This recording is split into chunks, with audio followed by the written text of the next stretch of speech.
Welcome and thank you for joining Southern California Business Report on ABC News and Talks, KMET 1490 AM, 98.1 FM, and KMET TV. I'm Yvette Walker, live blasting our signal from the center of Southern California, serving a population of over 25 million. Get us crystal clear and on demand by downloading the free live streaming app on Google Play and the Apple App Store. As always, a huge shout out to the team. Mitch, Bill, and Sean, I love you guys, and to our special advisory committee that can be found at www.scbrtalk.com/advisory committee. Click on the link and learn about the incredible leaders doing the work. Okay, everybody, today I have the distinct honor to introduce Mr. Curt Hagman, who was selected to serve as San Bernardino County's 4th District in 2014 and named Chairman of the Board of Supervisors in January 2019 and 2021. The 4th District covers Chino Hills, Montclair, Ontario, and the southern portion of Upland. Hagman serves on multiple boards, committees, and commissions like the Ontario Airport Authority, Inland Empire Health Plan, and San Bernardino County Transportation Authority. Along with his service on the Board of Supervisors, Curt works tirelessly to represent the community and is often seen working to bring new ideas and better opportunities for families, businesses, workers, and nonprofit organizations in the county. Chairman Hagman holds a Bachelor of Arts degree in psychology at UCLA.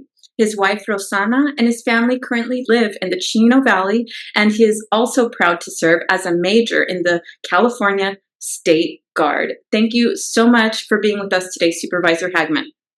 Yvette, thank you for having me on. Perfect. So as you know, my first question to each of my guests is to please share what inspired you to pursue a life of public service.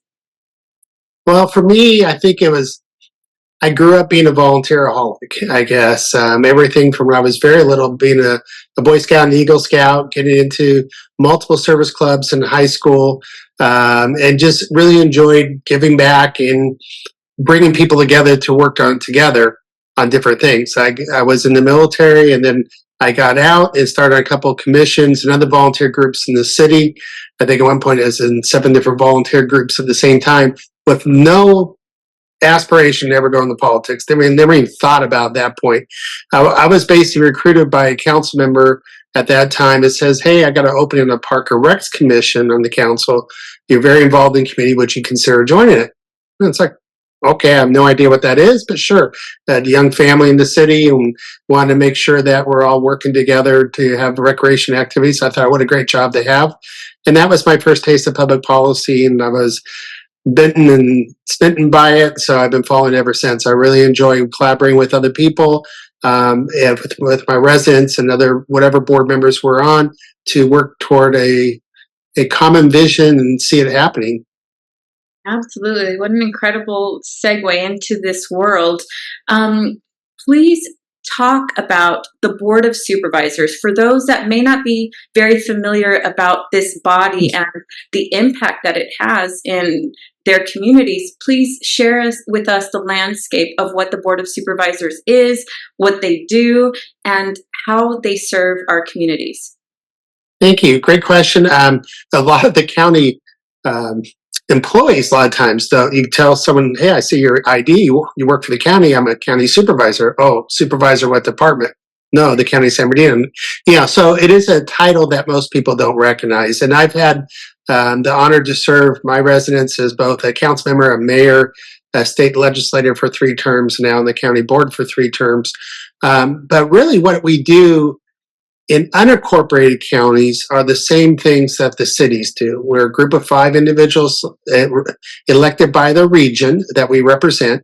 The county's divided up into basically 20% population. Every time you hear about that census is when they draw the lines where the county is growing in different areas.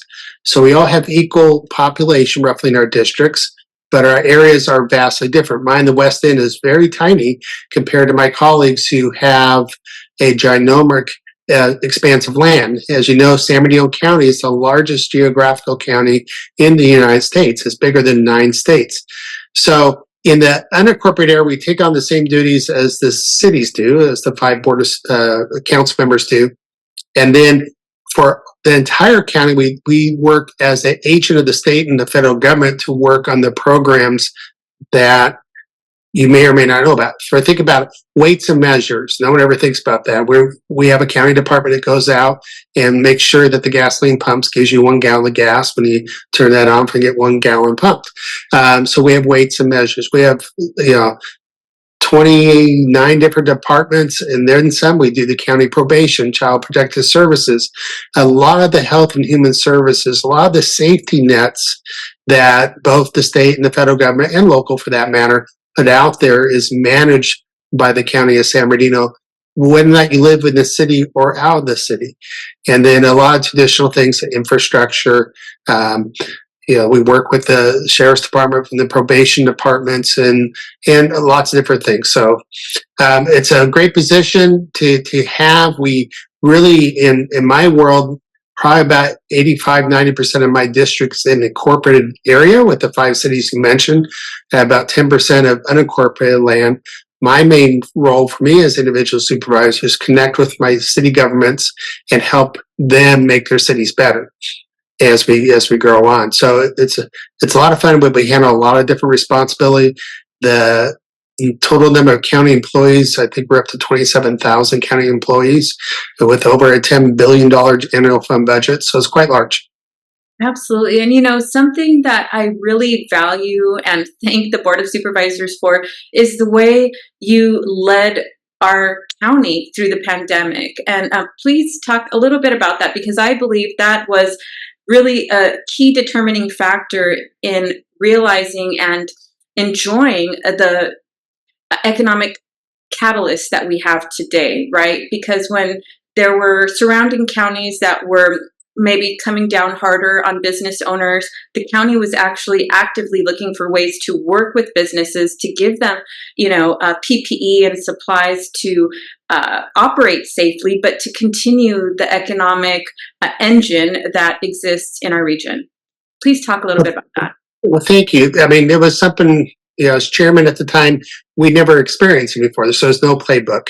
But the one thing I always had faith in is our residents' mental capability to make their own decisions and not have big government come back and tell you what to do. So for me, it was a silly policy decision when we're releasing criminals out of jail to go out and give tickets to hardworking businesses trying to stay open. So we got together as a board, and direction is that our motto was we're going to educate everyone and we're going to support them the best way we can. Like you said, we're going to get out in front of the PPE. We're going to get out of standards and try to make sure that every person had the opportunity to at least be informed and then make their own decisions. We did not mandate when the vaccines came out for our public safety.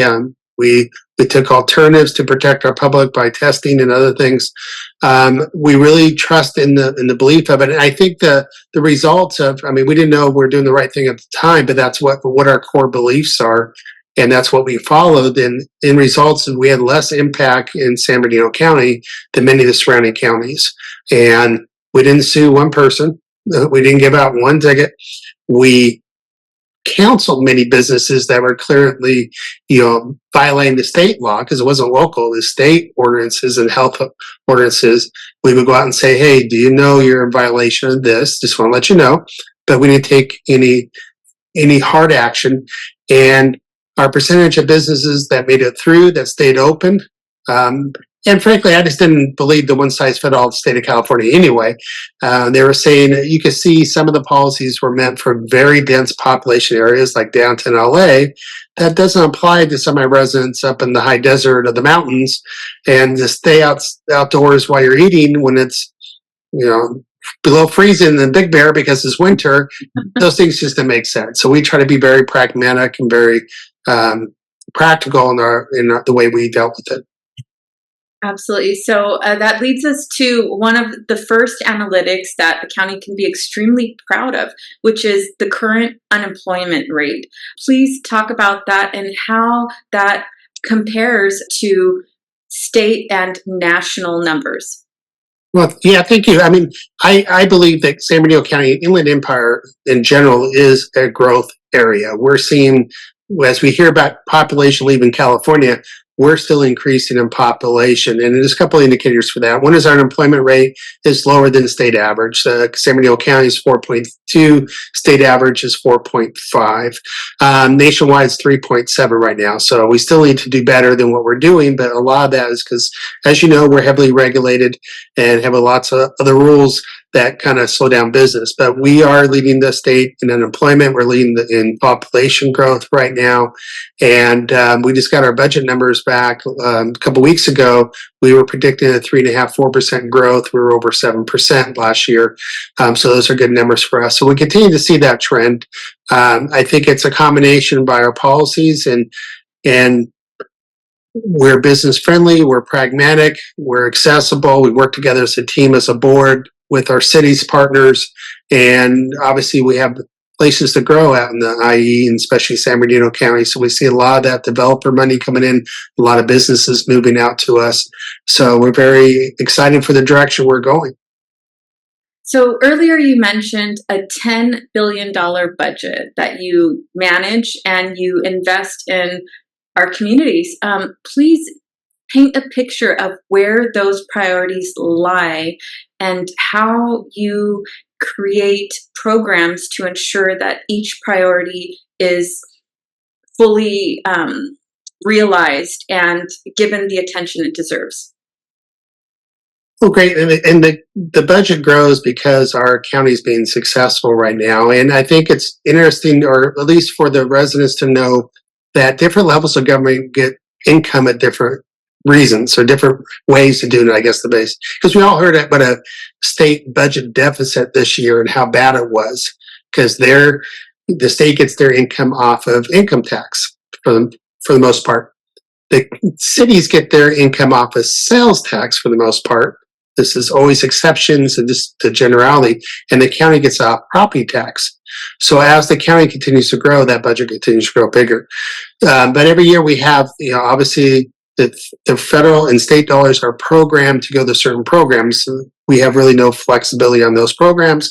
They tell us this is what we want you to do. Here's the resources for it. But for us to look at general fund expenditures, general fund augmentations of programs, there's several factors that the board always agrees upon. First of all, we know this year is really focused on homeless and trying to combat the homelessness in the county, that we don't have the problem that our neighboring counties have, quite a bit different, but we still have ours. And we want to build a system that will help people up back on their feet, not to take care of them for the rest of their life unless it's needed to be done, but really to help them get back on their feet. So some of that's taken some of our priorities and it focus. Public safety. We all believe that if you don't have safe streets, safe neighborhoods, then economically we won't do well. Our students won't do well. So we really back our local law enforcement and our district attorney's office to make sure that they have the resources they need. And we spent a lot of money the last few years on the illegal marijuana grows up in the high desert. So we put millions of dollars toward that for extra enforcement, and we really made a difference in that to make sure they don't continue to get a foothold. Disaster preparedness. We have, again, you have a county the size of many states, so there's different things to go on. We have fires, we have snowstorms, we have flooding, we have a bunch of different things. How do we make sure that we're prepared for the worst and make sure that our county employees and agencies that we work with have the resources they need to carry out their primary missions? That's always important. For me, a lot of it is infrastructure. We all hear about bad roads and this and that, but not just maintenance, but also investment into the future. For example, in my area, like we talked about earlier, 10% unincorporated area, that many of those properties don't have access to sewer. They're still on septic. And this is the West End, and we still have people on septic. And even though it works fine for them, it really limits the opportunity for larger lots to be redeveloped or to be developed into other projects because you're not up to the system. And it costs so much to put that in. So we're working with, my incorporated was with Montclair and the city of Chino, working with those two cities to see if the county can take some one-time money to invest in sewers that will allow the next 10, 15, 20 years for that region to attract investment for other projects. by helping prime that pump. We talk a lot about high-speed internet. It's crucial to have everyone have access to that. So we're trying to work with our private providers to make sure that our residents have access to that. So that's some of the stuff on infrastructure project. And then it also is a big importance to me and my board to invest in quality of life issues. What can we do to help make residents want to work, play, and stay here in our county? We don't want them to go to Orange County or LA to go have entertainment or go to restaurants. We want to bring it here. So we're working on a number of big projects on our county parks and investing into entertainment options for our 2.2 million population of San Bernardino County. And so if you take that population, again, we're larger than 12 states in population, just our county. So we have enough inertia here, we have enough nexus here to support everything another city would have. Absolutely. Wow. One of the things I'm extremely proud of when I'm out in the community and I'm informing the public many times of how incredible our region is, how successful our leaders have been, and then the NACO awards, breaking records for awards obtained by county officials for their incredible work. Please talk about recent NACO awards that we can all be proud of. Well, it's exciting for us, and no one knows what a National Association of Counties is, but it's our way to compare ourselves with others in our industry. There's larger counties in population, there's smaller ones, but they have a national organization for all the counties in the United States. And what they try to do is highlight and look at innovations. That's the great thing about us. If we're allowed to innovate, we can learn from other counties and other entities how to do our jobs better. So back in 2020, right when COVID was happening, I said, look, we're going to call this Innovate 2020. We're going to make this and empower this fantastic team of county employees we have to say, hey, it's okay to take a chance. It's okay to bring technology into what you do. In fact, I told them, if you're doing the same thing you were doing 7 years ago, even 5 years ago, you're probably doing it wrong, because if you're in business, you'd be out of business. We're going to back you as a board. We're going to back you as administration, but take some chances and go out and start innovating what you do better. And since the last 3 years in a row, we have been number one in North America for the best counties, the most number of awards. And every year we keep setting new records of awards. So we went from, 82 to next year we got 160, and this year we're over 200. And wow. I always tease my friends at Riverside, but Riverside got 4. So we got over 200, they got 4. So it gives you a comparison that we really are trying to be innovative in the way we provide our services to our residents, and that way it makes them more efficient as well. That's remarkable. So let's start with some of those initiatives that you're targeting, and let's start with your homeless. What does that landscape look like today in San Bernardino County, and how are the efforts and the policies that you're creating alongside your fellow supervisors positively impacting that? Well, we've seen that across California. Unfortunately, we became an area that seems to collect and stabilize homeless persons. So over COVID, it accelerated quite a bit. And so that's why the panic now after COVID, hey, we need to work on this. For us here in San Bernardino County, last year it stabilized to what it was the previous year, roughly about 2% difference. But we have about 2,900 unsheltered homeless in 2023. And this year, on our homeless count, we have about 3,055. So it's a relatively smaller number than some of the bigger counties, but we still want to, those are people we need to help out. So we started a homeless subcommittee. Chair Rao put me and my colleague Joe on it to work with our staff to come up with a plan that will look at a solution, not just to give a bed, because we know that doesn't work. We need to find out really individually what's that person's need is. Sometimes it is just a place to stay safe for a little bit and to pass them off back to the family. Sometimes it's giving them a chance to earn some resources and get them some cheap rent to get in. But other times they have drug or alcohol abuse, mental issues, drug needs. And so we're developing a complete system right now.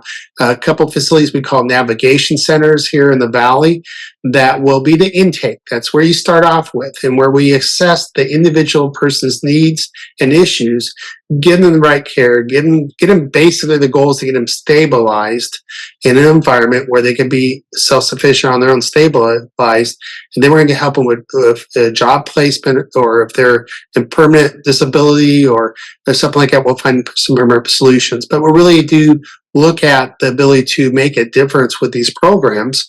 And so we're excited that these things are unveiling now, and we hopefully will not see that. We'll see a decrease in numbers versus an increase we had. But COVID really, added a lot to those numbers, and that's what we're seeing.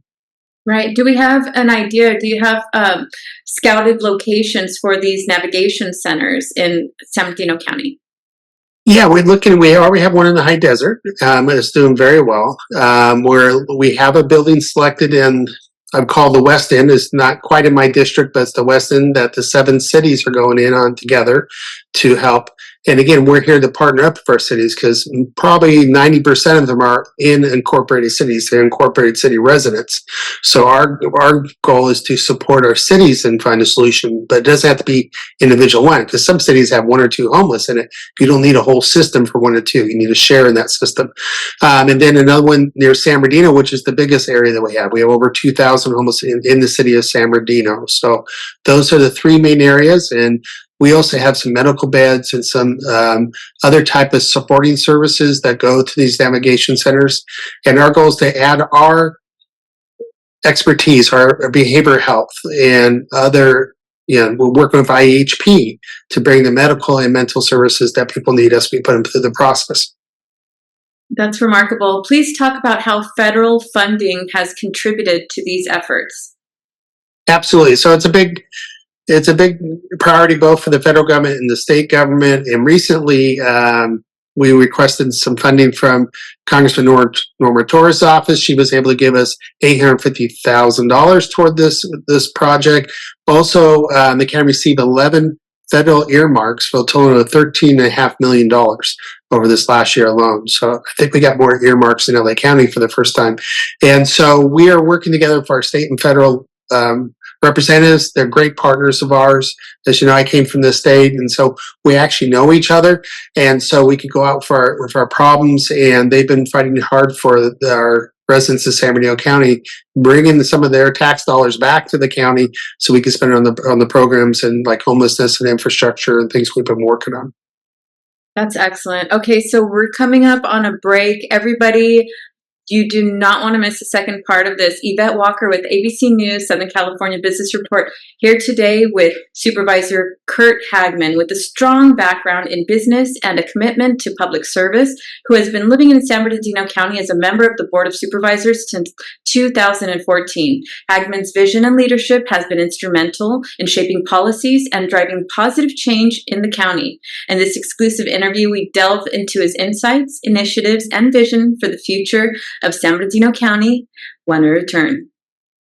Welcome back, everyone. Yvette Walker here with ABC News and Talk Southern California Business Report, here today with Curt Hagman, who has a strong background in business and a commitment to public service. He has been serving San Bernardino County as a member of the Board of Supervisors since 2014. Hagman's vision and leadership has been instrumental in shaping policies and driving positive change in the county. In this exclusive interview, we delve into insights, initiatives, and vision for the future of San Bernardino County. Thank you again for being with us today, Supervisor Hagman. Thank you for letting us share what's going on exciting in San Bernardino County. Perfect. So prior to the break, we spoke about your $10 billion budget, your focus, the critical initiatives that the county is looking to support, and of course, your navigation centers that you are preparing and making available to the homeless population. So with that said, we're going to move on with some exciting updates with Brightline. Please talk about what Brightline is, what it's designed to do, and when we can expect to hop on board and ride it. Which we're all hoping is very soon. So Brightline will be a high-speed, fully electric rail that will go from Rancho Cucamonga to Las Vegas. Now, they already have Brightline East, which is in Florida. So this is a private company doing this, which I'm kind of thinking their plan, in which we believe they'll be there, will have the 218-mile track system built within 3 years. It's a $12 billion investment. We'll have it done in 3 years. And we all keep thinking, when's California high-speed rail going to happen? It's been working for 20 years. We haven't seen anything. But this is part of the innovation for San Bernardino County. Went out and met with them. We do know there's a lot of traffic on the 15 freeway going up to that Las Vegas. A lot of both, goods and people going just traveling out. This is a way that you can get from Rancho to Las Vegas within 2 hours, a couple stops in between, nice smooth ride. So we're very excited to have it. I was able to go at the groundbreaking a couple months ago. They have the land, even the federal government kicked in, I think $4 or $5 billion into the $12 billion cost. They will have a plan to go by the 2020 Olympics, so we're excited to do that, be part of that and work with them. But there are a private company, but working with San Bernardino County Transportation Authority, which I also sat on, and actually I was the president of that a couple years ago as well. Then they're the ones we started the agreement with. So this is part of us improving our infrastructure and transportation available for our residents. Absolutely, because the I-15, it's basically 2 lanes each way. And just last week, a truck overturned carrying lithium batteries, which stopped traffic flow, I believe, north towards Las Vegas for almost, how long? For a day? It was almost 2 days. Yeah, we had some diversion around it, but we had over 10,000, 11,000 vehicles stuck on the 15 while that happened. So we need to figure out better ways of doing this. And I like the fact that, again, we're pushing the edge in technology. In fact, our Redlands Passenger Rail system that we have is the first zero-emission rail unit in North America. So again, why catch up the technology, jump to the beginning of it? And Brightline's a good example of that. So we're excited to have them as partners. That is really exciting. And one of the major transportation hubs that is under your purview as well is the Chino Airport. Please talk about the Chino Airport, where it's situated, who it serves, and some of the projects that are taking place there today. Thank you for that too. Yeah, so Chino Airport's one of our 6 municipal airports in the county. This is our busiest one. It was built back in World War II, like many things was, to train pilots before they went to the Pacific. And since then, we've been dealing with private recreation and semi-commercial and charter aircraft of the Chino Airport. It is a very large runway. We could handle a bigger aircraft if we wanted to, but obviously we'll keep those going into Ontario International Airport. But it's needed a lot of help in revamping it. And without going through all the reasons why, there was many things with environmental lawsuits on there and some other projects that was done by previous administrations. But the airport's free and clear now. The board sent direction that we want to fix it up to be a prime location for private and charter aircraft going forward. We're just going to be a lot of beautification projects, including putting fences around the outside and lots of infrastructure improvements and a lot of new building on it. When that would be new hangars, a new flight base operation, which is you can include a hotel and other things for the pilots and travelers and passengers. But we're really going to fix it up. And it's needed because John Wayne's kicking a lot of their private aircraft out. Santa Monica is closing down. From the west side, they're moving a lot of those people who have their private airplanes or even smaller jets and twin engines to move out and go into our county. So it's going to be very pivotal for us to have that asset going forward, and we're going to put some money into it. So we're going to make it better. That is exciting. So what is the feedback that you're getting from the pilots and passengers and the community as a whole?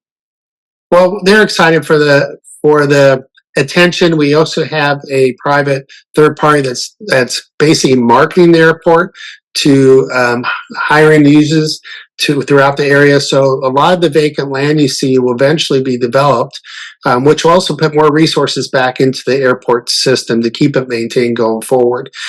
So it's about time we're doing some of it. We're obviously putting some of our revenues into it as well, but we're looking forward for the future of CNL, or Chino Airport. That is exciting. And of course, Prado Regional Park. I know you're working on a huge project there. It's so exciting, not only for the immediate community, but for the region as a whole.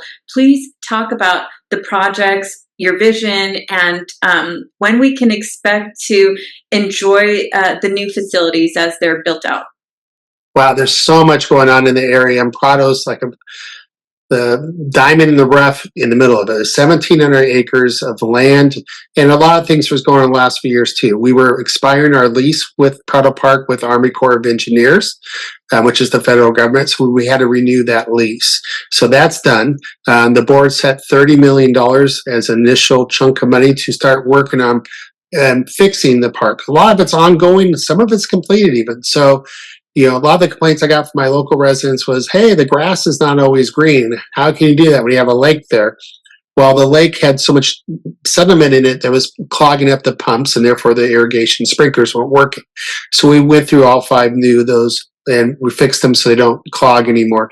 We went after some of the other maintenance of the facilities, as well as capital improvement projects. We're putting a new gatehouse and entry monument sign, so on the busier weekends, you're not hanging out in Euclid to get in. We put new playground equipment. I think it just got finished out there. We're putting a new splash pad in for the kids. So you go there for right now for the summer while it's hot. Really plan to improve the RV campground, that whole area. And I want to increase the capacity as well as build some glamping sites for those people that don't have RVs. So you just drive up in your car and enjoy that great outdoors with your family. And because we have so many more people standing there, and with some help from Norma Torres as well, we were able to work on getting a brand new snack bar opening and new kitchen facilities, new docks. And so this is a lot of infrastructure improvements. That's currently ongoing. We also were the first one, again, back to innovation, one of the first users of Starlink on a government size. So we put Starlink in have internet in those parks, and we've been doing that for a few years now, and we're working out very quick, very well. So different kind of infrastructure there as well. But what I'm really excited about is the projects we have coming in the next few months that we've been talking about them. So I'm going to share them, although they're not completely inked and signed. But we really do believe we're going to get a 2028 Olympic venue where we had the 84 Olympics. So we're supposed to be hearing right after the Olympics is over. That'll be a major project for the area. We're going to build it for international competition, not just the Olympics. We're also next door to the golf course, for people know where that is. We just entered into a long-term lease of Orange County Floods. We use that property.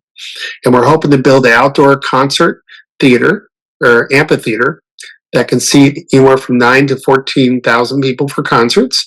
And we're also planning to build and talking with I can't name the team, but somebody very big in the MLS soccer for a professional soccer field there as well, the stadium. So lots of, remember we talked about the first segment, quality of life investments by the county and private sector to really start to have options for our residents. So outdoor amphitheater for major concerts, something similar to 5 Points Amphitheater that just closed down in Irvine, and as well as a major league soccer stadium over in that.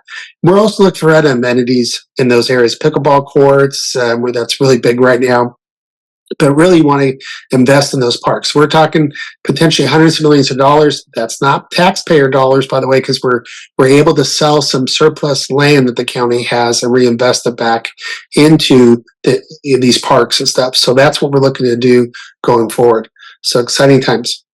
Absolutely. So, and then of course, the Ontario International Airport is such a tremendous part of our transportation, economic growth, and just a gem in the region. Please talk a little bit about Ontario International Airport and projections, growth, overviews that you've been able to oversee in your time as supervisor. Well, what's great is a little over 7 years ago, it was still in LAWA's control. Los Angeles Worldwide Airports, or LAX, controlled our airport. And the deal actually went through about 7 years ago to bring it back to local control, JPA, Joint Powers Authority between the City of Ontario and the County of San Bernardino. So I'm fortunate to sit on that board of the 5 board members on that. But it's just record-breaking month after month, year after year. Every time we have our board meeting, we go up and see, okay, well, last year we're up 17% from where we were last year. And so passengers, cargo is just really growing in more destinations, probably a new place every 3 months or more than that we're getting. We just announced, even more frequency flights to the same destinations. So it's really, really going strong. Now we just celebrated officially 100th birthday because it was founded in 1923 as a strip airfield for the area. But now to see it grow into international airport. And again, that's with our partner agency. So December, U.S. Customs Border Patrol opened up their new global enrollment center. So you don't have to go to Las Vegas or LA to go get it. You come right here to Ontario and do that. We would partner up with Clear, one of the few airports that has Clear entry on that. Our whole goal as a board is to give our residents a very nice experience. Quick, drive up, park, you're probably through security 5 to 10 minutes, you're sitting at your gate already, and try to add more destinations. Now, in the future and horizons, we are designing brand new terminals, lounges, restaurants, shopping for duty free. All that's going to come to Ontario with time. We're doing steps of infrastructure. A lot of those things you have to do to keep growing, like build new fuel farms and those type of things we're still working on. But it's exciting to be part of all this going on right now and to see the magical growth of Ontario. So if you're listening to IE, please continue to use Ontario International Airport. We're putting everything back. Most people don't know, not a penny comes off that airport. Anything that's generated in the airport stays in the airport. So it's very nice. Well, it's remarkable, and it's really the only way I will travel is through Ontario International Airport. I've become accustomed to and quite frankly, very spoiled with the efficiency and how streamlined the process is and how easy and quick navigating through the airport has been. So in my last flight, I also had the privilege and the opportunity to join the Clear experience. And that I just thought, oh my gosh, just when I thought it couldn't get better, here you have this Clear navigation process to help us get through the lines faster than we already were. So our goal is to keep it under 5 minutes. And for those who don't know this, you can actually go enjoy the terminals because we have new restaurants. We have Dunkin' Donuts, Chick-fil-A. We had a new bars. We have a bunch of other things going up there just recently going. And you could go in if you want to meet your loved one flying in on a plane. We'll give you a pass to go up. It's very simple to fill out, so you don't even have to be a ticketed passenger anymore. If you want to walk your loved one to the gate, you could do that too. So we're trying to be, again, back to the good old days of having fun airport experience and work with airline partners. And in addition to that, you're continuously adding new routes. Please talk about some of the new routes that travelers can enjoy today. Well, in the last 12 months alone, we have New Pacific Airlines to Nashville and to Reno. We have Southwest Airlines to Houston, Hobby, and Portland. Southwest is also traveling to Nashville now. United Airlines to Houston, Continental, and our major hubs is we go to JFK, in New York, Atlanta, Dallas, Charlotte, Phoenix, and so a lot of the hub flights you can pretty much get to anywhere you need to get to if you fly out of Ontario and start going there. Frontier in April 2024 started daily routes to Seattle, Houston, and El Paso. We will be announcing another international flight to Asia in a month, but I can't do it today. But stand by if you're planning for vacation to Asia or going there for business. Please look us up in about a month because there's going to be a whole new airlines that we don't have in Ontario yet coming in. We're going to announce for as well. So exciting times. Very, very exciting. So again, don't forget everybody, travel through Ontario International Airport. It's easy, it's seamless, it's fun, and I'm sure one of the many reasons why the county continues to earn these innovation awards through a National Association of County Officials. Thank you so much for your hard work and your dedication. And of course, we'll talk about the Chino Valley Fire District. We're in the middle of summer. We haven't even hit peak fire season, and we are experiencing a lot of devastating fires throughout California, Oregon, and thankfully not so many here locally. But please talk about why that investment is so important and what that investment is going to go towards.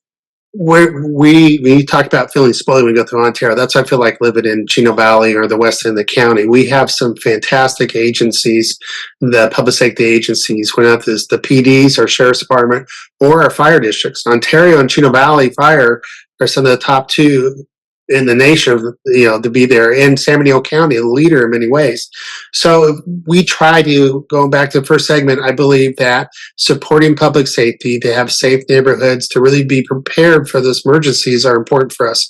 So we're going to continue to invest in our public safety infrastructure and into our personnel. And we're going actually through a big process right now. A few months ago, the board awarded a new ambulatory contract to the local fire agencies. So we're still going through the transfer process. That may be a while before you see it, but we want those firefighters to embrace, again, technology, alternative destinations, to work with the county and its partners to really create a new public safety healthcare system in response. So the investment's well worth it. We're looking forward to the outcomes going forward. That is so exciting. Please talk about the benefit of the fire department basically taking over those emergency response scenarios, and how that will benefit the patient that is, been injured, the person that's been injured that has to be transported to a local hospital, trauma center, etc. Please talk about the efficiencies and the streamlined technologies that will be used to benefit patients in that sense. No, it's awesome that we have the ability to work with our trusted public safety on the local level. So current system is you call 911, you may get a paramedic and an engine possibly, as well as an ambulance to show up. You as a patient have the right to be transported or not. But if you want to be transported, it has to go to the emergency room. And that's just the way the system is built. So this new system will give us flexibility to have you treated on site. Let's say you broke your finger, you just need to be a splint.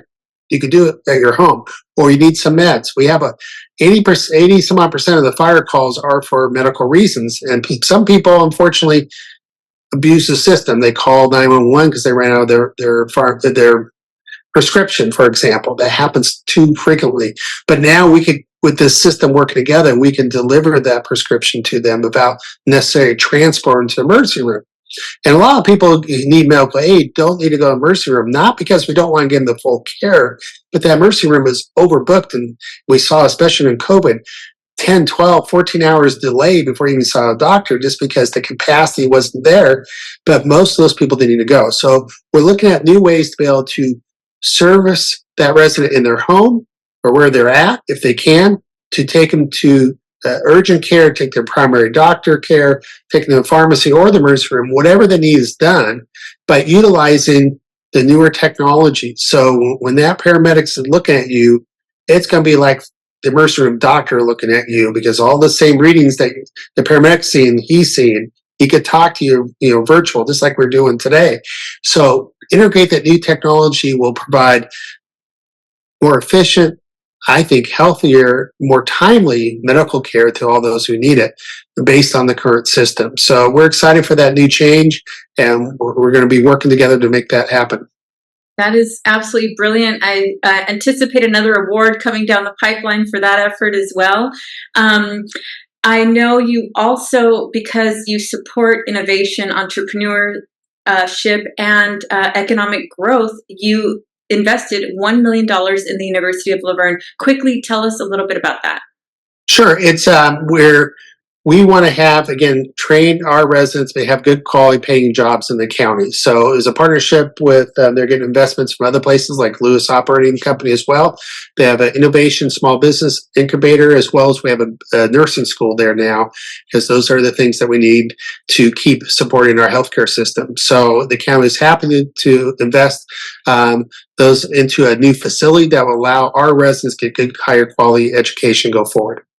Absolutely. So last question.